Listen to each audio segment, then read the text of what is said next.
اسلام کا جز، یہ ظاہری شے ہے، یہ گراؤنڈ لیول سے اوپر کی بات ہے۔ اب یہ جو چار اصطلاحات ہیں، ان میں جو میں ربط بیان کیا کرتا ہوں اسے پھر تازہ کر لیں، بڑا خوبصورت ربط ہے۔ اسلام پہلا قدم ہے۔ اسلام کے معنی ہیں ٹو سرنڈر۔ گویا کہ پس منظر میں کوئی ایسا نقشہ آتا ہے جیسے پہلے لڑائی ہو رہی تھی اور لڑائی ہوتے ہوتے ایک فریق جو ہے وہ ہتھیار ڈال دیتا ہے، سپر انداز تھے، اب ہم نے تو ہتھیار پھینک دیے، اپنی ڈھال بھی ڈال دی۔ یہ ہے سر تسلیم خم، یہ اسلام ہے۔ یعنی ہمارا نفس اللہ سے لڑ رہا ہے، اللہ کا حکم کچھ اور ہے، میرے نفس کا کچھ حکم اور ہے، ہم نے جب ڈال دی، اپنی ہتھیار پھینک دیے، سرنڈر کر دیا، سبمٹ کر دیا، تو یہ اسلام ہے۔ دس از دی اسٹارٹنگ پوائنٹ، عملی پہلو جو دین کا ہے، اس لیے یہی اصطلاح ہے اسلام، یہی دین کے لیے بطور علم ہے، یہیں سے آغاز ہوا۔ البتہ اس سے اگلا لفظ ہے اطاعت، اس کا مادہ ہے تو کہتے ہیں دلی آمادگی۔ اب ہے دلی آمادگی کے ساتھ اللہ کی اور اس کے رسول کی اطاعت۔ یہ اطاعت ہوگی کلی، ہمہ وقت ہمہ تن۔ کہیں اگر خطا ہو گئی توبہ کرو فوراً۔ اسی کے لیے ایک لفظ ہے تقویٰ، یہ اسی کا منفی پہلو ہے اطاعت کا۔ اللہ کے حکم پر چلنا یہ اطاعت ہے، اللہ کے حکم کو توڑنے سے بچنا یہ تقویٰ ہے۔ بات تو ایک ہی ہے۔ اور جامع ترین اصطلاح عبادت، وما خلقت الجن والانس الا لیعبدون، اعبدوا اللہ، اللہ کی بندگی کرو۔ یہ ہے محبت کے جذبے سے سرشار ہو کر، اب یہ چوٹی پر بات پہنچ گئی۔ ایک تو یہ کہ پہلے لڑائی تھی وہ ختم کی، دلی آمادگی سے اطاعت شروع کی، نافرمانی سے بچے، اور اب محبت سے سرشار ہو کر ہمہ تن ہمہ وقت اللہ کے سامنے اپنے آپ کو گرا دینا، بچھا دینا۔ العبادت تجمع اصلین، عبادت دو چیزوں کے جمع ہونے سے بنتی ہے، غایت الذل، غایت الحب مع غایت الذل والخضوع، حد درجے کی محبت اللہ کی اور حد درجے میں اپنے آپ کو اللہ کے سامنے بچھا دینا۔ اس میں اہم ترین چیز وہ، اور جس کی آیت کا حوالہ ہمارے دروس میں، وہ آپ حضرات کو یاد کرنی چاہیے۔ افتؤمنون ببعض الکتاب وتکفرون ببعض فما جزاء من یفعل ذلک منکم الا خزی فی الحیاۃ الدنیا ویوم القیامۃ یردون الی اشد العذاب۔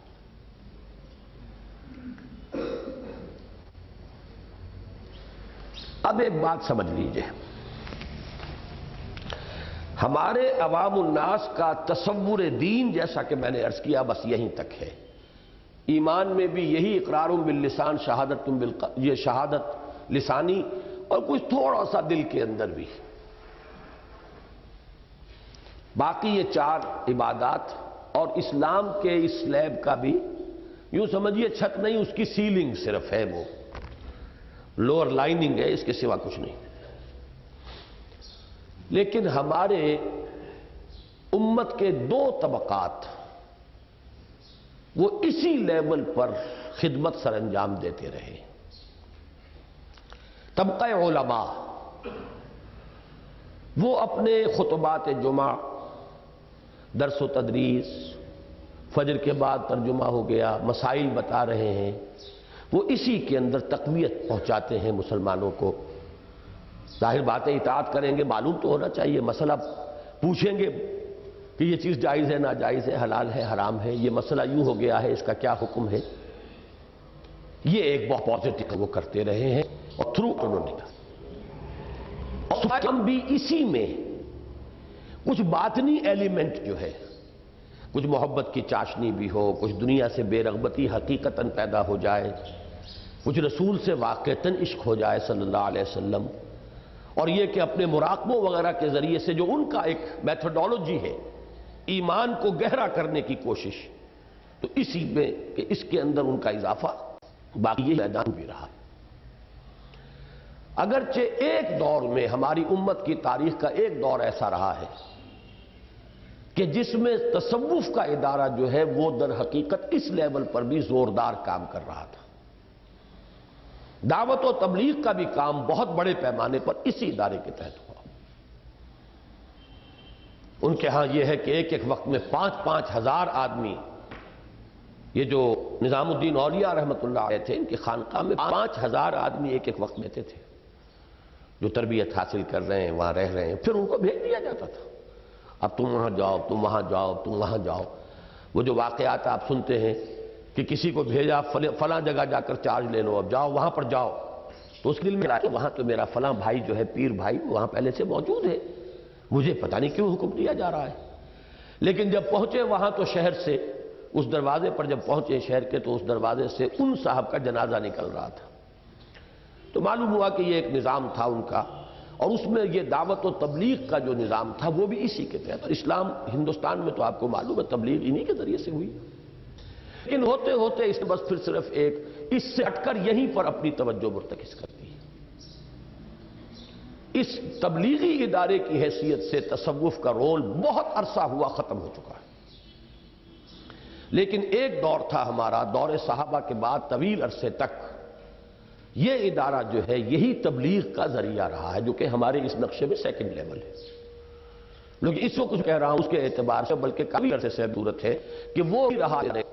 بلکہ وہ سارا نہیں ہے، علماء بھی صوفیاء بھی، ساری محنت ان کی یہی ہے، نماز کی پابندی ہو، احکام پر عمل پیرا ہو جائے آدمی، اور یہ کہ اس کے اندر کچھ نہ کچھ باطنی کیفیات بھی وہ تصوف کے ذریعے سے پیدا کی جائیں، اس کے جو بھی اشغال ہیں، مراقبے ہیں، باطنی اصلاح کی طرف آدمی متوجہ ہو، اس کے اندر کچھ ایمان کی تقویت اس کو پہنچ جائے، اور اس کو وہ کچھ لطف آنے لگے، نماز میں اسے، مناجات میں، دعا میں اسے لطف آنے لگے، حلاوت مناجات اور لذت دعا جو ہے وہ کسی درجے میں حاصل ہو جائے، تو یہ کام ہے کہ جو ہو رہے ہیں، اور یہ پازیٹیو ورکس ہیں، ہونے چاہیے، اور یہ ان کا جو ہے ایک مثبت کنٹریبیوشن ہے کہ جو اس وقت چھوڑ دیجئے کہ علماء سو اور رہبان سو ان کی بات اس وقت ہم نہیں کر رہے، وہ جو ہم نے پڑھا ہے کہ وما افسد الدین الا الملوک واحبار سوء ورہبانھا، دین میں فساد پیدا نہیں کیا مگر بادشاہوں نے اور علماء سو نے اور دنیا دار یا دنیا کے طالب صوفیوں نے، تو وہ ایک علیحدہ بحث ہے، وہ نیگیٹو ایسپیکٹ ہے، لیکن اس کا یہ پہلو ضرور سامنے رہے کہ اس وقت یقیناً ان کی اکثریت علماء سو پر مشتمل ہے، اگر نہ ہو تو دین کا یہ بیڑا غرق نہ ہو، آخر گری ہے عمارت تو کیوں گری ہے، یہ بیڑا غرق ہوا ہے، یہ کنبہ ڈوبا جو ہے تو کہیں نہ کہیں تو گڑبڑ ہے کہ نہیں ہے، لیکن دنیا علماء حق سے اور اللہ والوں سے خالی بالکل نہیں ہوگی، یہ وہ ضمانت ہے ختم نبوت والی ضمانت جو میں نے عرض کیا تھا، لا تزال فی امتی طائفۃ قائمین علی الحق، لیکن اس کے لیے جن کے دل میں طلب ہو وہ تلاش کریں، وہ محنت کریں، ان تک رسائی حاصل کریں، یہ اپنی جگہ پر ہے، لیکن یہ کہ اکثریت کا دھندا جو ہے وہ تو در حقیقت کاروبار ہے، دنیاوی کاروبار ہے جو ہو رہا ہے، علماء ہیں جائیدادیں بنا رہے ہیں، فتوے کے اعتبار سے امام ابو حنیفہ کے نزدیک دین کی تعلیم پر اجرت یا تنخواہ یا معاوضہ لینا بھی حرام ہے مطلق، اب اس میں عذر کی بنا پر نرمی پیدا کی گئی، عذر کیا کرے، آخر کس طرح چلے، حالات ایسے ہیں کیا کرے، تو عذر کے تحت جتنا ہو تو اتنا ہونا چاہیے جتنا ناگزیر ہو، جیسے سور اور مردار بھی کھایا جا سکتا ہے جان بچانے کے لیے، تو واقعتاً ہمارے ان علماء نے تو اسی پر عمل کیا جو 5-5 روپے مہینہ لے کر بیٹھ کر اور اپنی زندگیاں انہوں نے کھپا دی، لیکن جہاں یہ نظر آ رہا ہو کہ جائیدادیں بن رہی ہیں، جہاں جو ہے وہ جاگیریں بن گئی، وہ معلوم ہوا کہ سوائے اس کے اور کیا تعبیر ہے کہ وہ علماء سو کا معاملہ ہے، اور وہ رہبان سو، وما افسد الدین الا الملوک واحبار سوء ورہبانھا، تو یہ ہے اس کا نیگیٹو ایسپیکٹ، لیکن اس وقت ہم پازیٹیو ایسپیکٹ پر بات کر رہے ہیں کہ علماء کا اور صوفیاء کا، علماء حق اور صوفیاء حقانی، علماء ربانی جنہیں قرآن نے کہا ربانیون، لولا ینہاہم الاحبار والربانیون عن قولہم الاسم واکلہم السحت، تو ربانیین جو ہیں، یہ چھوٹی سی باڈی وجود میں آئی، 15-20 افراد ہوں گے، ہر حلقے سے 2 آدمی، ان کے سامنے کوئی بات کی ہے مولانا نے، غالباً وہ تقریر جو ہے آئین کی شاید وہاں کی گئی ہو، واللہ عالم، ہمیں نہیں معلوم، میں اس میں منتخب نہیں ہوا تھا، اگرچہ 1 سال پہلے جو مجلس دستور ساز جو کراچی کے سالانہ اجتماع کے اندر جو معین کی گئی تھی سن 55 میں، تقریباً 1.5 سال پہلے، اس میں حلقہ اکاڑا کی طرف سے منتخب ہونے والوں میں شامل تھا، 2 افراد اس وقت بھی تھے۔ لیکن اب جب کہ ہمارے بارے میں یہ لوگوں کو معلوم ہو گیا کہ یہ کچھ اختلاف رکھتے ہیں پالیسی سے، تو اب ان کے اختلاف والے کوئی فرد جو ہے وہ اس باڈی میں جو حلقوں سے گئے منتخب ہو کر کوئی بھی منتخب نہیں ہوا، اصلاحی صاحب تک منتخب نہیں ہوئے۔ حالانکہ بعد میں جب شورا کا انتخاب ہوا تو آل پاکستان جو لیول پر انتخاب ہوا اس میں اصلاحی صاحب آ گئے۔ یہی بات اب سامنے آ جائے گی۔ وہاں مولانا نے کچھ چیزیں منوائی ہیں ان لوگوں سے، نمائندگان سے، تو اس کو میں کہہ رہا ہوں بالواسطہ مینڈیٹ حاصل کیا تھا، اسے بروئے کار لاتے ہوئے جب انہوں نے دستور جماعت میں ترمیم کی اور دسمبر 1957 یا جنوری 1958 میں کوٹ شیر سنگھ کے اجتماع شورا میں اس موضوع پر اپنی اصل اور قدیم رائے کو ایک مفصل اور مدلل تقریر کی صورت میں پیش کیا تو مولانا اصلاحی خاموشی کے ساتھ اجلاس سے اٹھے اور سیدھے لاہور آ گئے اور جماعت اسلامی کی رکنیت سے استعفیٰ دے دیا۔ اس پر جو خط و کتابت ان کے اور مولانا مودودی کے مابین ہوئی وہ 7 روزہ ندا میں شائع ہو گئی ہے، جس میں عبرت حاصل کرنے کی صلاحیت رکھنے والے لوگوں کے لیے رہنمائی کا بہت سا سامان موجود ہے۔ اس مرحلے پر راقم ڈنکے کی چوٹ یہ اعلان کر دینا چاہتا ہے کہ اگرچہ وہ بحمداللہ ان لوگوں میں سے ہرگز نہیں ہیں جو ہر معاملے میں مولانا مودودی مرحوم کو حرف آخر قرار دیتے ہوں، لیکن بلکہ اس کا شمار مولانا مودودی کے شدید ترین ناقدین میں ہوتا ہے، تاہم اس معاملے میں اسے ان کی رائے سے 100% اتفاق ہے، بلکہ اسے شدید رنج ہے کہ چونکہ جماعت اسلامی نے جماعت کی رودادوں کی تباعت کا سلسلہ ہی بند کر دیا۔ اجتماع ماچھی گوٹ ایسا کڑوا اجتماع تھا کہ اب روداد شائع کرتے تو ساری تقریریں شائع کرنی پڑتی، لہذا اس کے بعد سے رودادیں شائع کرنے کا ہی سلسلہ بند کر دیا۔ لہذا مولانا مودودی کی کوٹ شیر سنگھ والی تقریر بھی تاریخ کے اوراق میں گم ہو کر رہ گئی، ورنہ اس میں اقامت دین کی جد و جہد کے لیے قائم ہونے والی جماعت کی حیثیت تنظیمی کے موضوع سے دلچسپی رکھنے والوں کے لیے غور و فکر کا بہت سا مواد ملتا، قطع نظر اس سے کہ کوئی مولانا کی رائے سے اتفاق کرتا یا اختلاف۔ راقم نے چونکہ اپریل سن 57 ہی میں جماعت سے علیحدگی اختیار کر لی تھی، لہذا اسے تو اس تقریر تک براہ راست رسائی حاصل نہ تھی، تاہم اس کا جو لب لباب مختلف واسطوں اور ذریعوں سے اس تک پہنچا اس کا حاصل یہ ہے کہ حکومت اور مملکت کی سطح پر مطلوبہ جمہوریت اور شورائیت کا معاملہ جدا ہے، اور جماعت اور تحریک بالخصوص انقلابی تحریک جس نوعیت اور طرز کی جمہوریت اور شورائیت کی متقاضی ہے اس کا معاملہ علیحدہ ہے۔ چنانچہ ان دونوں کے مابین بہت سے دوسرے مابہل اختلاف امور کے علاوہ ایک اہم فرق یہ ہے کہ حکومت کی عملداری یعنی جورسڈکشن ایک علاقے پر ہوتی ہے اور اس میں رہنے والے سب لوگ اس میں لامحالہ شریک ہوتے ہیں، جبکہ جماعت کی کوئی علاقائی عملداری نہیں ہوتی اور کوئی انسان جب چاہے کسی جماعت میں شامل اور جب چاہے اس سے علیحدہ ہو سکتا ہے، لہذا ان دونوں میں خلط مبحث درست نہیں ہے۔ یہ میرے علم میں آیا تھا کہ مولانا نے اس بیسس پر تقریر کی ہے۔ اب ہو سکتا ہے کہ وہ تقریر اور ہو جو کوٹ شیر سنگھ میں کی گئی تھی، لیکن یہ کہ وہ بھی مجھے مل نہیں سکی، میں بہت تلاش کرتا رہا کہ کہیں سے ملے لیکن ملی نہیں۔ اب یہ پہلی مرتبہ آئین میں وہ تقریر آئی ہے جو انہوں نے تو یہ لکھا ہے کہ یہ ماچھی گوٹ کے سالانہ اجتماع میں ارکان کے سامنے کی گئی، لیکن محسوس ایسا ہوتا ہے کہ یہ مولانا نے ان مجلس نمائندگان کے سامنے یہ بات کی ہوگی۔ اس سے بھی کم سے کم یہ کہ مولانا کا ذہن کھل کر سامنے آ گیا ہے۔ اس میں مجھے کس حد تک اتفاق ہے کس حد تک اختلاف وہ علیحدہ موضوع ہے، وہ میں بعد میں بیان کروں گا۔ اس وقت 100% جسے صحیح میں کہتا ہوں وہ یہ ہے کہ یہ نظام کا جو بنیادی اصول ہے اور جو کہ نظام بیعت کے ساتھ مطابقت رکھتا ہے، یہ تو میرا اپنا ذہن ہے، یہ تو میرا سن 59 سے ذہن بن چکا ہے۔ مولانا مودودی کا یہ خط تو سن 82-83 میں میرے علم میں آ رہا ہے، لہذا میں نے وہ جو اس موقع پر لکھا تھا ان کے صلاح الدین صاحب کی وضاحت کے جواب میں، اس کا بھی ایک پیرا پڑھ لیجئے، صفحہ 74 پر۔ صفحہ 74 پر یہ دوسرا پیرا، میرا تنظیم اسلامی کے لیے بیعت کے نظام کو اختیار کرنا ہرگز اس دلیل پر مبنی نہیں ہے کہ مولانا مودودی مرحوم اس کے قائل تھے، بلکہ واقعہ یہ ہے کہ میرے علم میں مولانا کا موقف تو اتفاقاً آج سے 3-4 سال قبل، یعنی یہ سن 87 کی بات ہے، 3-4 سال وہ مطلب ہے 83، حیدرآباد دکن کے مولانا محمد یونس مرحوم کے نام مولانا مرحوم کی کتابی شکل میں شائع شدہ خطوط کے ذریعے آیا، جبکہ میرا یہ ذہن کہ اقامت دین کی جدوجہد کرنے والی جماعت کا تنظیم ڈھانچہ بیعت جہاد اور بیعت صبر و طاعت فی المعروف کی اساس پر قائم ہونا چاہیے، جماعت سے علیحدہ ہونے کے 2 سال بعد ہی اوائل 1959 میں بن چکا ہے۔ لیکن ظاہر ہے کہ یہ میری ذاتی رائے تھی جسے میں اپنے بزرگوں پر کسی طرح مسلط نہیں کر سکتا تھا، لہذا جب 1967 میں رحیم یار خان میں جماعت سے علیحدہ ہونے والے بعض حضرات کا اجتماع ہوا اور اس میں ایک نئی تنظیم کے قیام کا فیصلہ ہو گیا اور اس کے لیے تنظیمی ڈھانچہ طے کرنے کے لیے 7 افراد پر مشتمل ایک مجلس مقرر کر دی گئی، تو اگرچہ میں بھی ان 7 میں کا 7واں تھا، لیکن مجھے ہرگز یہ امکان نظر نہ آتا تھا کہ اس تنظیم کی اساس بیعت پر ہو سکتی ہے، اس لیے کہ ان 7 افراد میں ہر اعتبار سے اولین اور اہم ترین شخصیت مولانا امین احسن اصلاحی کی تھی، جن کے مزاج سے میں بخوبی واقف تھا۔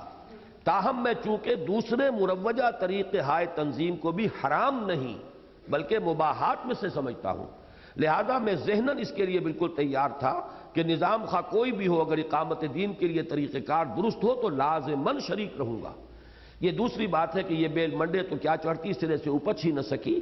اس کے بعد 1975 میں نے تنظیم اسلامی کے قیام کا فیصلہ کیا تو اس کے لیے قرارداد تاسیس بھی وہی رکھی جس پر 1967 میں اتفاق ہوا تھا، اور نظام جماعت کے معاملے کو بھی کھلا اوپن رکھا کہ 3 سال تک میری حیثیت صرف داعی کنوینر کی ہوگی۔ اس عرصے کے دوران جو حضرات قرارداد تاسیس پر اتفاق کرتے ہوئے جمع ہو جائیں گے وہ باہمی مشورے سے مستقل نظام طے کریں گے، لیکن جب 2.5 سال انتظار کے بعد بھی بزرگوں میں سے کسی نے پیش قدمی نہیں فرمائی تو بالآخر میں نے جولائی 1977 میں ساتھیوں کے سامنے اپنا ذہن کھول کر رکھا، نتیجتاً بیعت ہی کو تنظیم کی مستقل اساس کے طور پر اختیار کر لیا گیا۔ اس کے بعد جب 1982-83 میں خطوط کے چراغ نامی کتاب حیدرآباد دکن سے آئی اور اس سے معلوم ہوا کہ مارچ 41 کے ختم مولانا مودودی مرحوم نے بالکل وہی بات فرمائی تھی جس کا میں قائل ہوں، تو اس پر فطری طور پر مجھے خوشی بھی ہوئی کہ متفق گردین رائے ابو علی بارائے من، اور اپنی بات پر مزید اطمینان بھی ہوا۔ لیکن ظاہر ہے کہ میرا موقف مولانا مرحوم کی رائے کی بنیاد پر نہیں بلکہ اپنے مطالعے کے مطابق قرآن حکیم اور سنت و سیرت رسول صلی اللہ علیہ وسلم کی محکم اساسات اور امت کی طویل تعامل پر قائم ہے۔ بس اس وقت اسی پر اکتفا کر رہے ہیں۔ 2 منٹ ابھی بیٹھیے۔ اب مغرب کے بعد جو نقض غزل کی جو باب سوم ہے اس کو ہمیں پڑھنا ہے۔ یہ ایک بات بھائی جمیل صاحب نے کہی تھی اور میں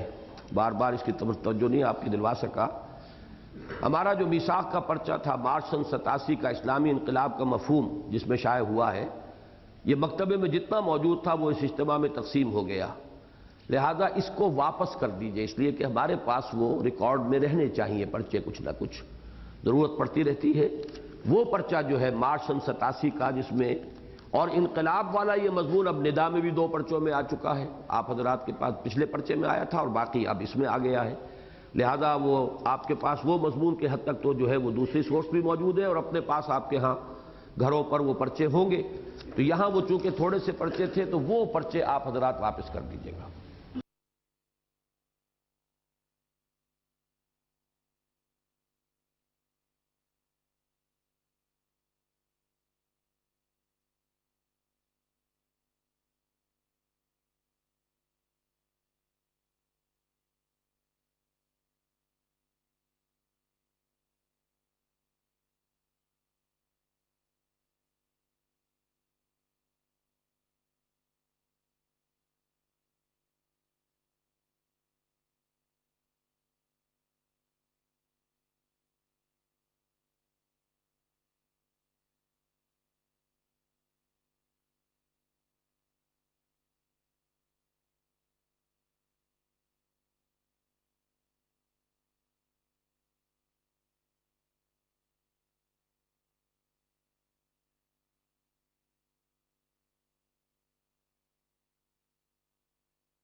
بسم اللہ الرحمن الرحیم۔ جیسا کہ میں مغرب سے پہلے اعلان کر چکا ہوں، یہ جنوری 1990 کا میثاق، اس میں صفحہ 57 نکال لیجئے۔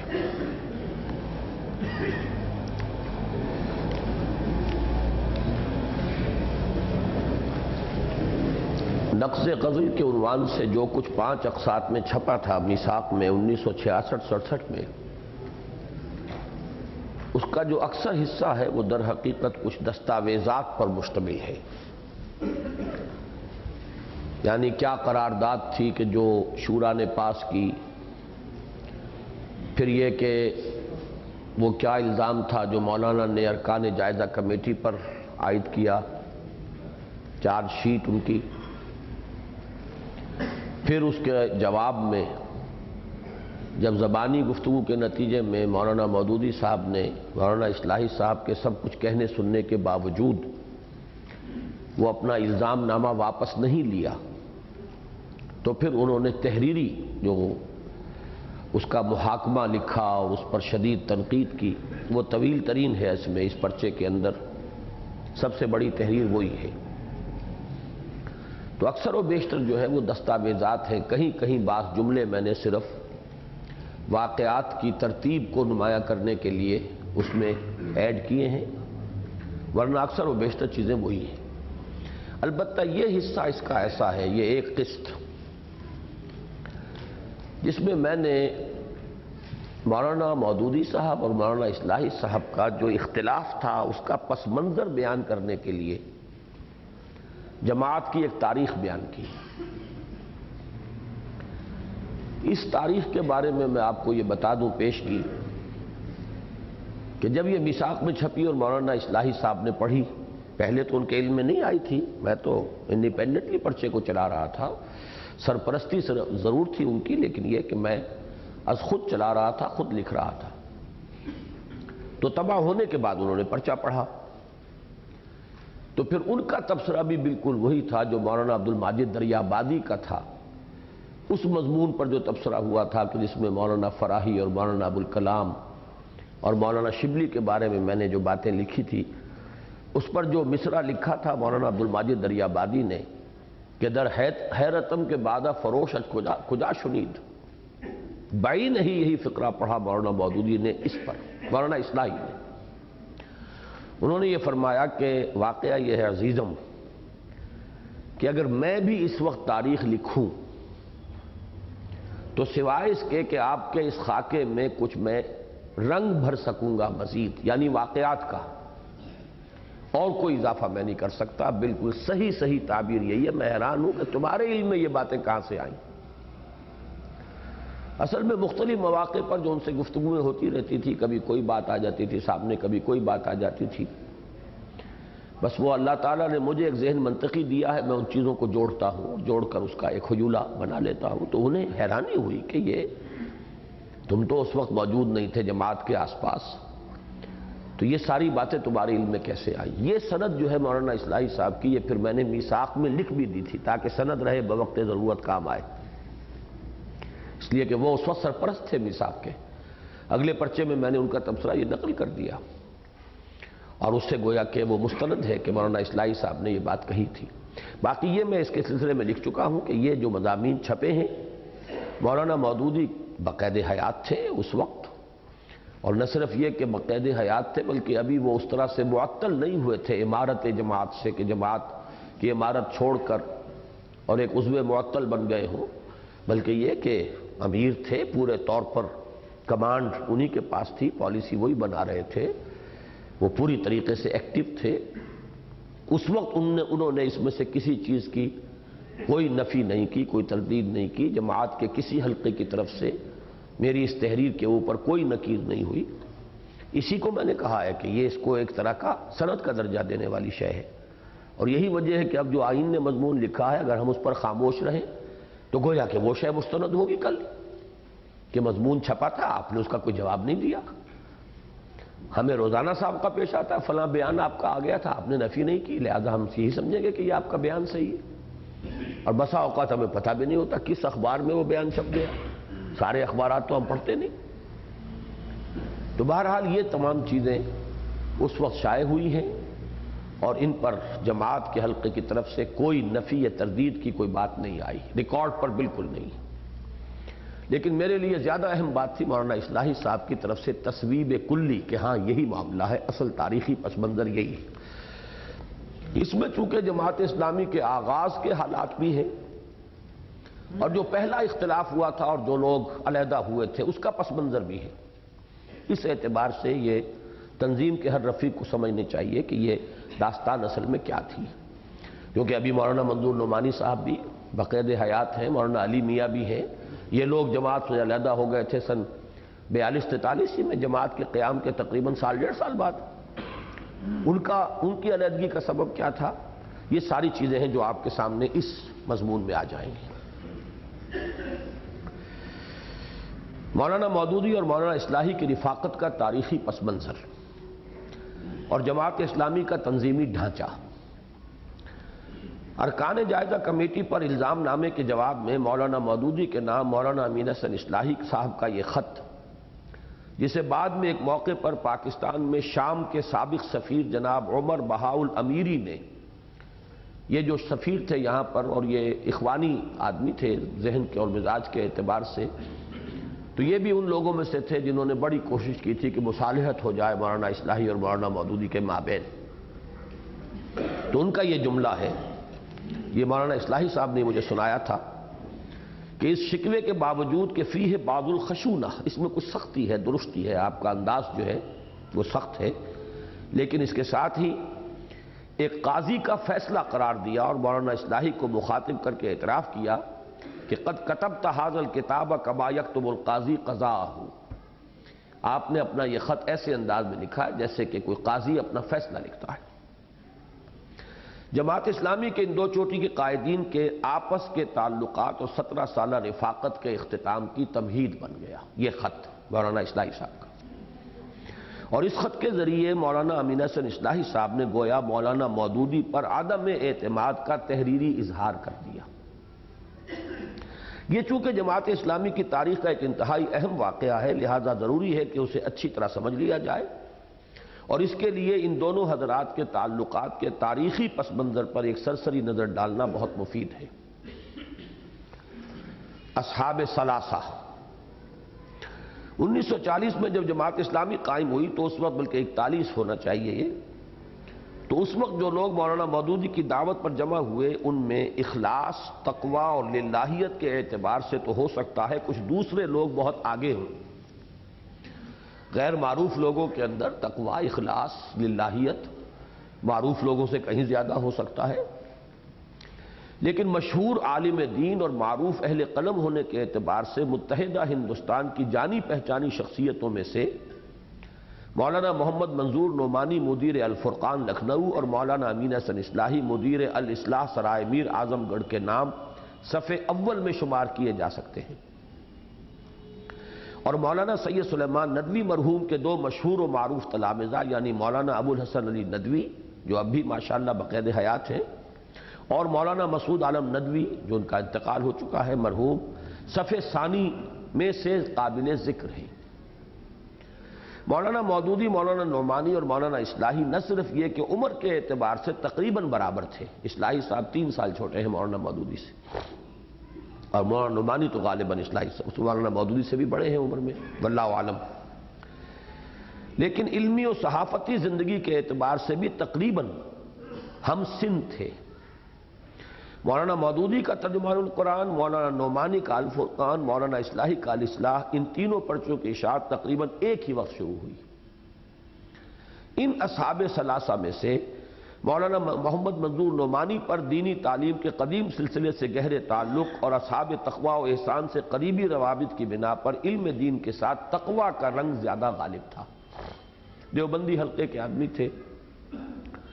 تو دیوبندی بزرگ علماء، اس دور کے بزرگ علماء جن کی آنکھیں انہوں نے دیکھی ہیں، وہ ظاہر بات ہے بہت چوٹی کے لوگ تھے۔ مولانا امین حسن اصلاحی صاحب مولانا حمید الدین فراہی رحمۃ اللہ علیہ کے تلمیذ رشید ہونے کے بنا پر فہم قرآن میں ایک ممتاز حیثیت کے مالک تھے، اور مولانا ابو العلا مودودی جدید نظریات و افکار کے وسیع مطالعے اور نظام دین پر ایک مکمل ضابطہ حیات ہونے کے اعتبار سے خصوصی نظر رکھنے کے ساتھ ساتھ ایک عام فہم، دل نشین اور شگفتہ طرز تحریر کے مالک ہونے کی وجہ سے جدید علم کلام میں ایک خاص مقام رکھتے تھے۔ یہ تینوں کی اپنی اپنی جداگانہ جو ہیں وہ صفات ہیں۔ جس زمانے میں مولانا مودودی متحدہ قومیت کے نظریے اور نیشنلسٹ مسلمانوں کے موقف پر شدید تنقید کے ضمن میں مسلمانوں کی جداگانہ قومیت کے حق میں دلائل دیتے ہوئے مسلم قوم پرستی کے انتہائی مقام تک پہنچ گئے تھے، ایک بار الاصلاح اور ترجمان القرآن میں شدید ٹکراؤ بھی پیدا ہوا۔ اس لیے کہ مولانا اصلاحی صاحب کا ذہن تھا مولانا مدنی رحمۃ اللہ علیہ کے ذہن کے ساتھ اپنی سیاسی اعتبار سے، تو وہ شدید ٹکراؤ انہیں ہوا کہ ان کا کہنا یہ تھا مولانا مودودی سے کہ آپ یہ جو وطنی قومیت کی اتنی شدت کے ساتھ نفی کر رہے ہیں تو مسلم قوم پرستی کا جو حال ہے وہ بھی کوئی مختلف تو نہیں ہے۔ لہذا شدید ٹکراؤ ہوا تھا الاصلاح میں اور ترجمان القرآن کے مابین۔ مولانا مودودی کے موقف پر مولانا اصلاحی نے اس اعتبار سے شدید تنقید کی کہ مسلم قوم پرستی فی نفس ہی اسلام کے موقف کی صحیح ترجمانی نہیں ہے، لیکن جب مولانا مودودی نے اپنے نقطہ نظر کو تبدیل کر لیا، یہ ہم پڑھ چکے ہیں کہ پھر اس کو چھوڑ کر اور انہوں نے وہ راستہ علیحدہ بنایا اور جماعت اسلامی کا راستہ اختیار کیا اور خالص اسلامی نقطہ نظر کے تحت وہ مضامین لکھے جو ان کی کتاب سیاسی کشمکش کے حصہ سوم میں شامل ہیں، تو مولانا اصلاحی نے ان کے نقطہ نظر کی صحت کو تسلیم کر لیا اور اس طرح ان حضرات کے مابین تعاون اور اتحاد کی راہ ہموار ہوئی۔ نوٹ پڑھ لیجئے کہ اس موقع پر تحریک جماعت اسلامی کے حصہ اول کے دیباچے، وہ جو میری کتاب ہے اس کے دیباچے کے یہ الفاظ ذہن میں تازہ کر لیے جائیں، لیکن یہ بہرحال ایک ناقابل تردید حقیقت ہے کہ جماعت اسلامی کا قیام ان نظریات کی اساس پر نہیں ہوا جو مولانا مودودی نے سیاسی کشمکش کے پہلے اور دوسرے حصوں میں بیان فرمائے ہیں، بلکہ ان پر ہوا ہے جو اس کے تیسرے حصے میں مفصل و مدلل بیان ہوئے۔ ان نظریات کی اساس بنا کر مولانا نے 1940 میں ایک اسلامی جماعت کی تشکیل کی دعوت دی، جس کو قبول کرنے والوں میں وہ بھی تھے جو مولانا مودودی کے پہلے سیاسی موقف سے سخت اختلاف رکھتے تھے اور اس پر شدید تنقید کر چکے تھے۔ تو اس میں حوالہ تھا وہی مولانا اصلاحی صاحب کی طرف نام کے بغیر۔ لہذا تحریک جماعت اسلامی کی ابتدا زیادہ سے زیادہ 38 سے شمار کی جا سکتی ہے۔ اس تحریک کے داعی یقیناً مولانا مودودی ہی ہیں، لیکن ان کی جس دعوت پر جماعت اسلامی قائم ہوئی وہ سیاسی کشمکش حصہ اول و دوم کی نہیں بلکہ صرف حصہ سوم کی۔ آگے چلیے۔ علمی و صحافتی تعارف سے قطع نظر مولانا مودودی سے ملاقات اور براہ راست ربط و تعلق کا موقع مولانا نعمانی کو مولانا اصلاحی سے پہلے ملا۔ مولانا منظور نعمانی صاحب کافی ملتے رہے تھے مولانا سے، مودودی صاحب سے، ابھی اصلاحی صاحب کی کوئی ملاقات نہیں ہوئی تھی۔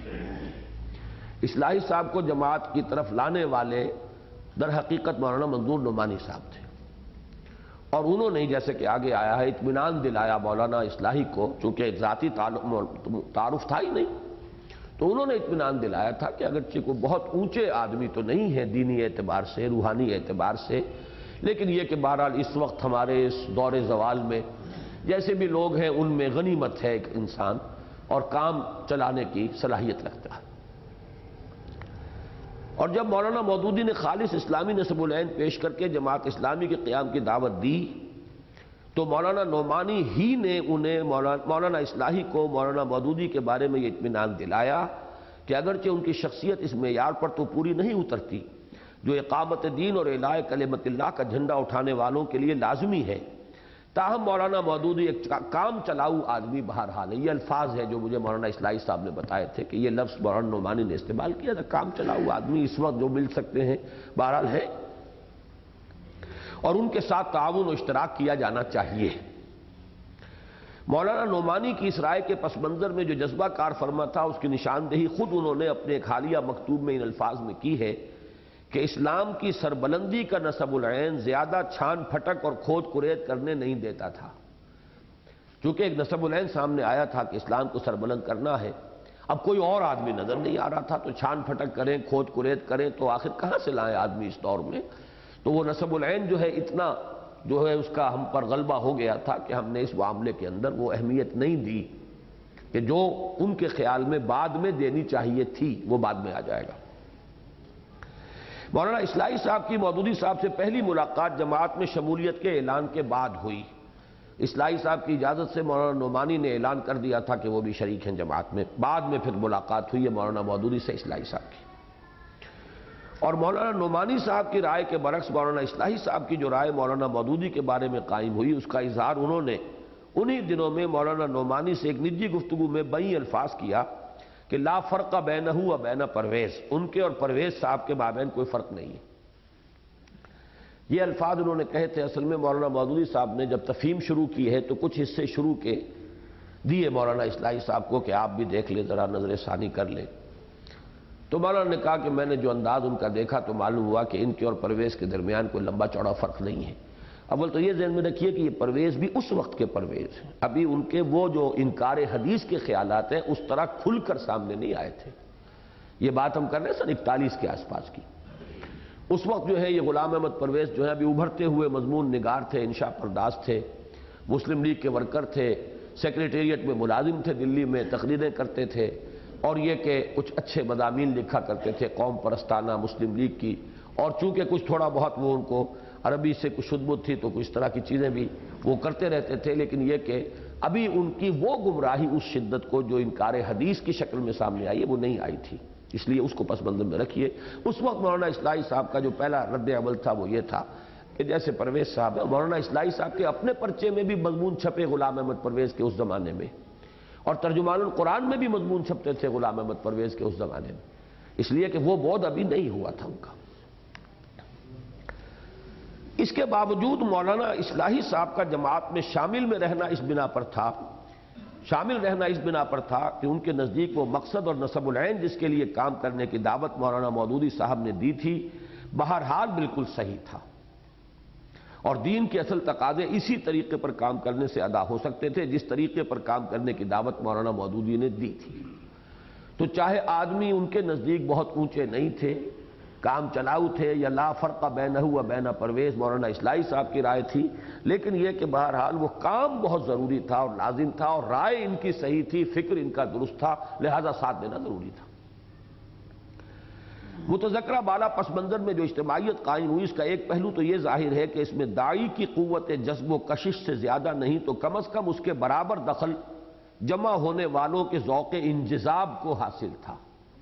ایک جوش اور ذوق جو ہے پیدا ہو گیا تھا کام کرنے کا، تو اس کے لیے گویا کہ کھنچنے کو پہلے ہی بےتاب تھے۔ اور دوسرا اہم پہلو یہ ہے کہ دوسری قدیم یا ہم عصر دینی جماعتوں اور تحریکوں کے برعکس جماعت اسلامی کی اساس و بنیاد کوئی شخصیت نہ تھی بلکہ نسب العین اور مقاصد تھے۔ یہی وجہ ہے کہ اول روز ہی سے اس میں دستور اور قواعد و ضوابط کو بنیادی اہمیت حاصل گئی۔ یہاں مذکورۃ الصدر دیباچہ، یہ دیباچہ جو سن 66 میں نے لکھا تھا جب کتاب شائع کی ہے تحریک جماعت اسلامی، ایک تحقیقی مطالعہ، تو اس کا جو دیباچے کا ایک اقتباس اور ضروری ہے۔ مولانا مودودی نے اصل میں جب ایک مرتبہ تاریخ بیان کی اپنی تحریک کی تو اسے شروع کیا سن 31-32 سے، تو اس پر یہ در حقیقت تنقید ہے کہ آپ اپنے ذہنی ارتقاء کے جب چاہے تاریخ شروع کریں، بچپن سے شروع کریں، لیکن جماعت اسلامی جس تحریک کو لے کر چلی ہے وہ در حقیقت سن 38-39 میں جو نظریات آپ نے پیش کیے تھے اس کی اساس وہ ہے، لہذا تاریخ وہاں سے شروع ہوگی۔ اور چونکہ آپ کے ہاتھ پر بیعت کر کے جماعت یہ نہیں بنی تھی، لہذا آپ کو اپنے ذہنی ارتقاء کے مراحل کو جماعت کی تاریخ کے مراحل میں شمار کرنے کا حق حاصل نہیں ہے، یہ بات سمجھ لیں۔ مولانا مودودی صاحب کو یقیناً اس کا حق ہے کہ اپنے ذہنی ارتقاء کے مختلف منازل اور اس سفر کے دوران لیے گئے موڑوں یعنی ٹرنز کی تاریخ بیان فرماتے ہوئے ابتدا جہاں سے چاہے کریں، لیکن جماعت اسلامی کی تحریک کی تاریخ بیان کرتے ہوئے اس کی ابتدا اس طرز پر کرنا صرف اس صورت میں درست ہو سکتا تھا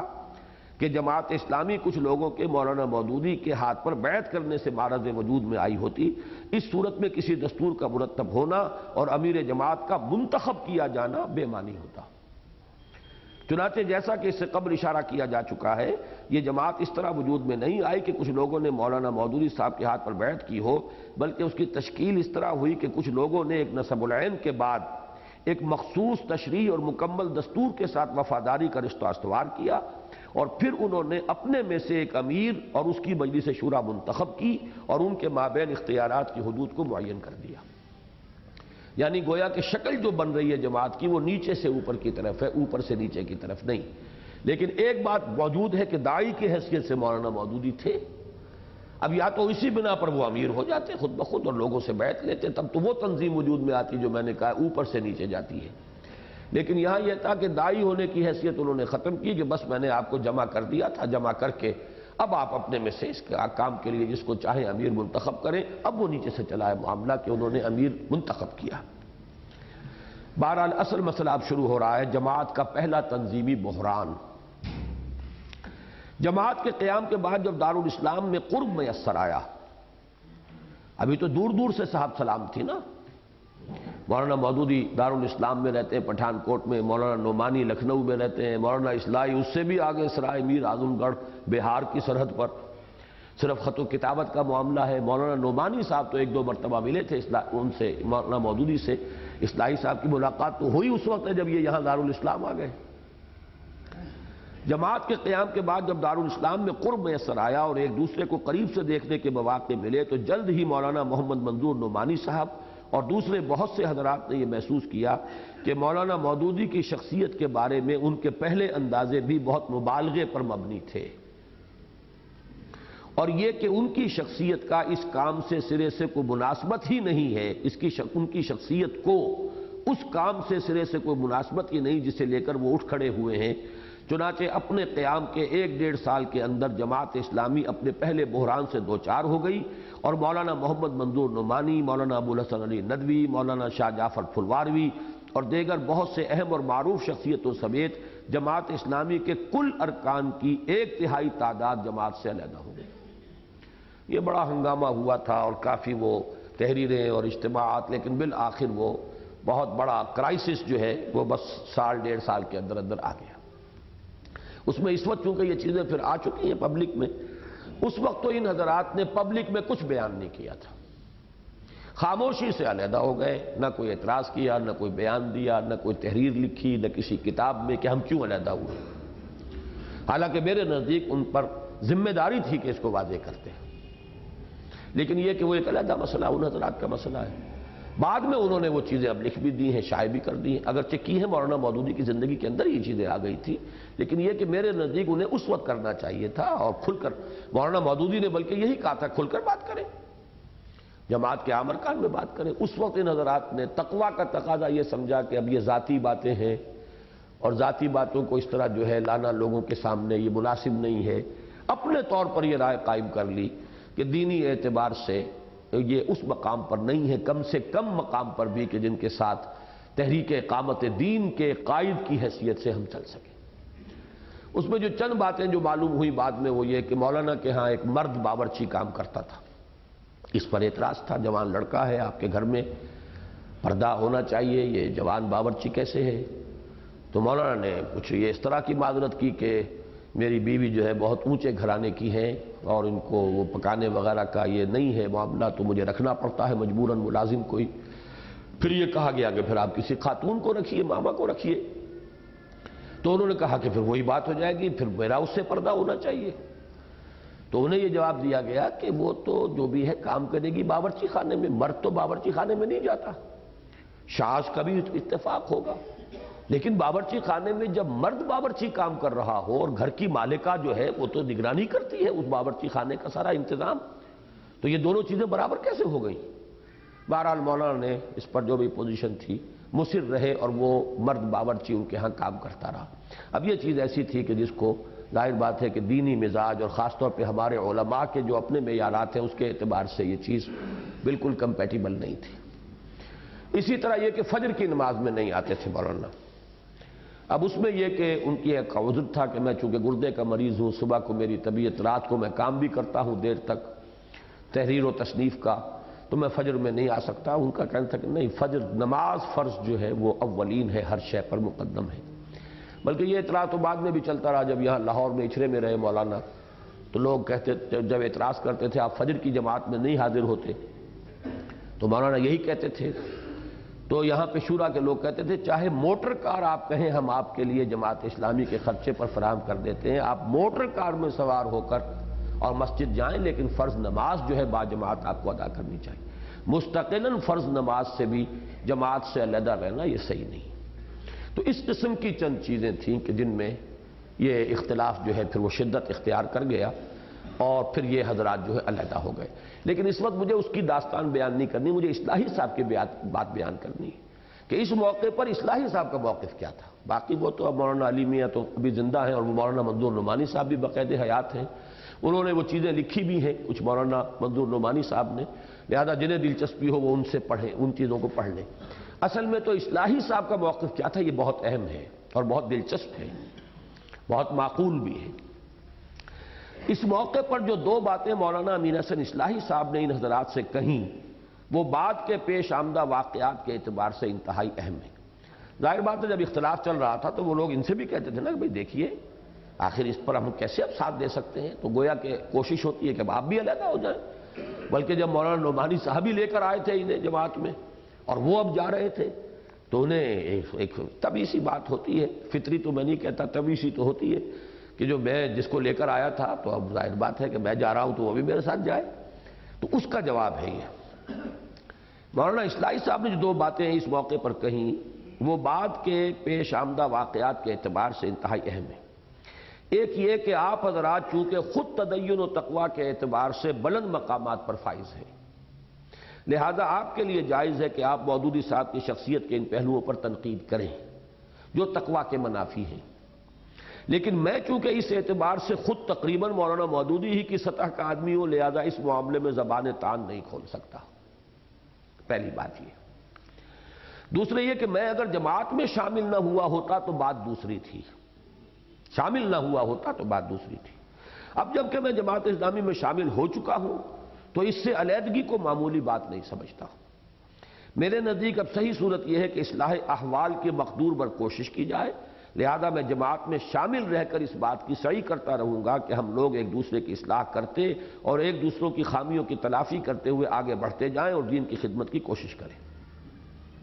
یہ دو باتیں تھیں جو مولانا اصلاحی صاحب نے اس وقت کہیں اور یہ جماعت میں برقرار رہے، قائم رہے، جبکہ وہ مولانا نعمانی صاحب، مولانا علی میاں صاحب اور بھی بہت سے حضرات تقریباً 1/3 کل ٹوٹل ممبرشپ کا 1/3 اس وقت جماعت سے کٹ گیا تھا۔ یہ پہلا کرائسس تھا جماعت میں۔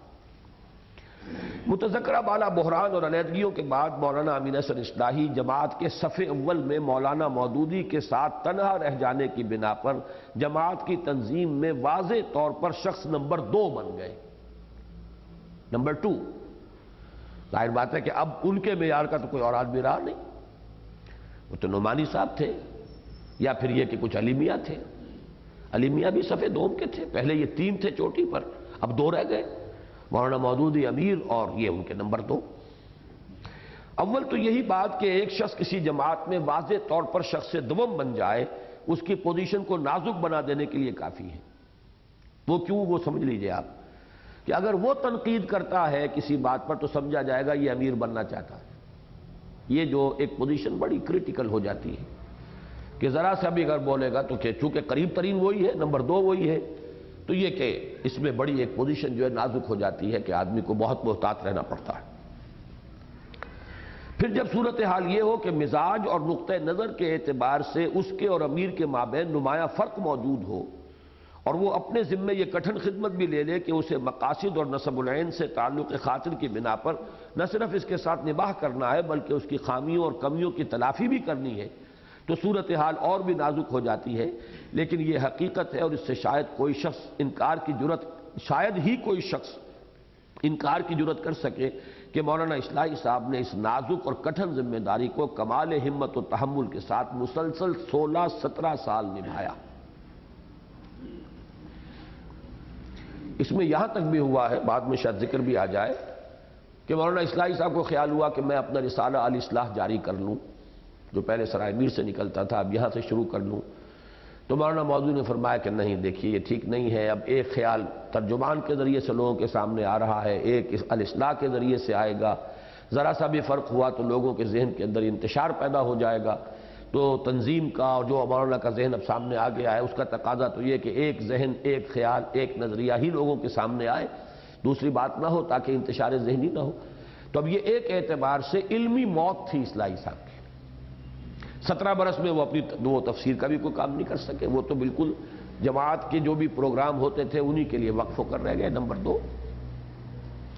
مولانا اصلاحی کی خدمات۔ اس پورے عرصے میں مولانا امین حسن اصلاحی مولانا مودودی کے دست راست رہے اور پوری تندہی اور انہماک کے ساتھ نہ صرف اس نصب العین کی خدمت میں لگے رہے جس کی خاطر جماعت اسلامی میں شمولیت اختیار کی تھی، بلکہ جماعت کے اندر یا اس کے باہر کے حلقوں سے جب بھی کوئی حملہ مولانا مودودی کی ذات پر ہوا تو اس کی مدافعت میں بھی ہمیشہ مولانا امین حسن اصلاحی ہی سینہ سپر ہوئے، حتیٰ کہ اس سلسلے میں انہیں اپنے دیرینہ دوستوں اور رفیقوں ہی کی نہیں بلکہ اپنے بزرگوں اور ممدوحوں اور مخدوموں تک کی کبیدی خاطر برداشت کرنی پڑی۔ مولانا نعمانی صاحب نے بھی کچھ اختلاف کا تھوڑا سا اظہار اس وقت کیا تھا کسی اور رنگ میں، تو اس کا شدت کے ساتھ جواب دیا مولانا اصلاحی صاحب نے، اور بھی اس حلقے کے علماء نے، مولانا مفتی کفایت اللہ صاحب، مولانا احمد سعید صاحب دہلوی، ان کے اعتراضات مولانا مودودی پر ہوئے تو ان کا جواب بھی دیا مولانا اصلاحی صاحب نے، حالانکہ وہ ان کے جیسا کہ میں نے آپ کو بتایا مولانا مدنی کے وہ عقیدت مند تھے مولانا اصلاحی صاحب۔ میں نے ایک جملہ بھی ان کا ایک اور جگہ نقل کیا ہے کہ جب مولانا مدنی رحمۃ اللہ علیہ کے ساتھ جالندھر کے ریلوے اسٹیشن پر بڑی گستاخی کی مسلم لیگ کے کارکنوں نے، شمس الحق نامی ایک کارکن تھا مسلم لیگ کا جس نے منہ پر تھوکا ہے مولانا مدنی رحمۃ اللہ علیہ کے جالندھر ریلوے اسٹیشن پر، تو اس کی خبریں اخبار میں آئی بلکہ گرا لیا تھا زمین پر۔ ایک مرتبہ یہ ہوا علی گڑھ اسٹیشن کے اوپر طلباء نے علی گڑھ کے زمین پر گرا لیا تھا، چھاتی پر بیٹھ گئے تھے، اور ایک مرتبہ جالندھر ریلوے اسٹیشن پر مولانا مدنی رحمۃ اللہ علیہ کے ساتھ گستاخیاں 2 مرتبہ ہوئی۔ تو خبریں اخبار میں آئیں تو دارالاسلام میں شام کو سیر کے لیے نکلا کرتے تھے مولانا مودودی بھی اور ساتھی ان کے، تو اس میں کچھ گفتگو ہو رہی تھی، تو جب تذکرہ ہوا تو مولانا مودودی صاحب کچھ تبصرہ کر رہے تھے، اصلاحی صاحب خاموش رہے، تو مودودی صاحب نے ان سے پوچھا کہ مولانا آپ کچھ نہیں کہہ رہے، رائے نہیں دے رہے کوئی اس مسئلے پر، تو مولانا یہ فرماتے ہیں، اور میں نے یہ نقل کر دیا تھا ایک مضمون میں چھپا ہوا ہے میثاق میں، کہ میں اور کچھ نہیں جانتا، یہ جانتا ہوں کہ جس قوم نے مولانا مدنی ایسے شخص کے ساتھ گستاخی کی ہے اس پر اللہ کا کوئی بہت بڑا عذاب آنے والا ہے، بس اس کے سوا میں کچھ نہیں کہتا۔ تو سب چپ ہو گئے کہ ان کی نگاہ میں مولانا مدنی کی اتنی وقت ہے اور اتنی عزت ہے۔ تو یہ ہے پس منظر، یعنی مولانا مدنی رحمۃ اللہ علیہ سے، چونکہ پہلے بتا چکا ہوں کہ وہ تو مولانا مودودی سے بھی اس وقت لڑے تھے جبکہ وہ تنقید کر رہے تھے صرف نیشنلسٹ علماء پر، قرب تو اس وقت ہوا ہے جبکہ مسلم لیگ پر تنقید شروع کی ہے مولانا مودودی نے، اور تیسرا راستہ نکالا ہے، تب ساتھ آئے ہیں۔ لہذا اب اس حلقے سے جب بھی حملہ ہوا، اب جواب دینے کے لیے مولانا مودودی کی طرف سے مولانا اصلاحی صاحب ہی آئے، اس لیے کہ جماعت کا معاملہ تھا، تحفظ جماعت کا کرنا تھا۔ یہ ہے بات جو یہاں لکھی گئی ہے۔ تقسیم ہند سے قبل یعنی جماعت اسلامی کے دور اول میں مولانا امین حسن اصلاحی صاحب نے تحریک اسلامی کی جو سب سے بڑی خدمت سر انجام دی وہ یہ تھی کہ اس تحریک کے اصول و مبادی اور اس کے طریقہ کار کے بعد انتہائی اہم پہلوؤں اور اس کی جد و جہد کے نمایاں مراحل کو براہ راست قرآن حکیم کی روشنی میں واضح اور مستحکم اساس پر مرتب و مدون کیا، جس کے نتیجے میں دعوت دین اور اس کا طریقہ کار جیسی بلند پایا اور مایہ ناز کتاب منصہ شہود پر آئی۔ یہ بات بہت کم لوگوں کو معلوم ہے کہ اسی کتاب کے اثر سے جماعت اسلامی کے لٹریچر میں مولانا مودودی صاحب کی بعض اہم اور بنیادی مگر سطحی اصطلاحات جیسے حکومت الہیہ کا قیام وغیرہ کا استعمال متروک ہوا اور ان کی جگہ شہادت حق اور اقامت دین کی قرآنی اصطلاحات رائج ہوئیں، اور فی الجملہ جماعت کی تحریک پر دینی رنگ زیادہ گہرا ہوا۔